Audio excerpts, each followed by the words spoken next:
Hello everyone and welcome to a new video from Your Overwatch. I'm Eddie the Chump and today we've got a bit of a news roundup for you. In the last few moments, the Play Overwatch Twitter tweeted out another sneak peek of some of the cosmetics that we're getting on Tuesday. And I called it. I knew that spray would be a new Lucio skin, and today we got to see it. So this is the Capoeira Lucio skin, and if you don't know, Capoeira is an Afro-Caribbean martial art that includes elements of dance, acrobatics and music, which when you think about it, suits Lucio absolutely down to a T. Hopefully this skin comes with new songs as well for his weapon, for when he switches between speed and healing. I'm a bit biased here, but I can't wait for Lucio to return to the meta full time. I'm definitely going to be rocking this skin and busting out the dance emote. Now this new skin is a legendary, and if you haven't seen a cosmetic item that you really want for your favourite hero, have no fear, because Papa Jeff had this to say on the forums. When asked a question if every hero is going to get something, or will some of them get nothing, Jeff replied, "There's stuff for all the heroes, but not all of it is at the same tier. Some will get legendary stuff, some epic, etc." He also added that the decisions on what heroes got what in this new update was based on who has gotten stuff recently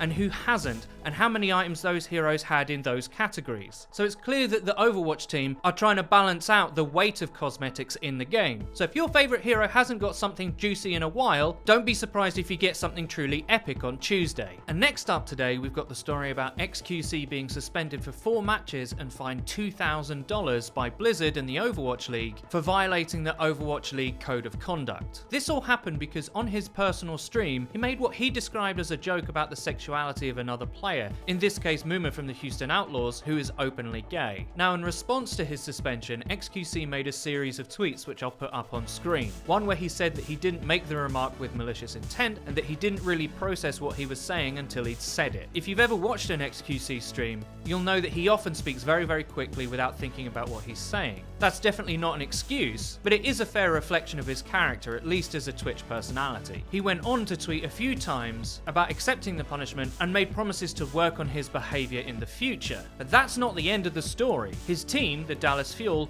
took further disciplinary action against him. They decided to suspend him beyond the 4 matches allotted by Blizzard and resolved to suspend him themselves for the entirety of Stage 1. They put out a statement before their game last night where they detailed that during his suspension time, they'll be giving xQc additional resources and coaching to help him improve his professionalism. Now you might think this is just another example of xQc's mouth getting him in trouble, but actually it's quite important. What it does show is that Blizzard and its partners in the Overwatch League have a serious commitment to professional player behaviour, much like a pro sports league would. If xQc were in the NBA, he would likely receive punishment for saying this kind of thing. But reading between the lines a little bit, what this shows is the difference between Blizzard's vision of a clean and professional esport contrasted against the edgy internet Twitch culture. xQc isn't just a Twitch personality anymore. He represents the league and his team whenever he streams, even if it's just him playing matchmaking on his own personal stream. That is a lot of extra responsibility, and it requires of the player a much higher level of maturity. There can be no doubt that Blizzard are modelling the Overwatch League over more established real sports leagues, and because of that, much higher expectations are going to be placed on the players that play there. To me, the punishment is appropriate.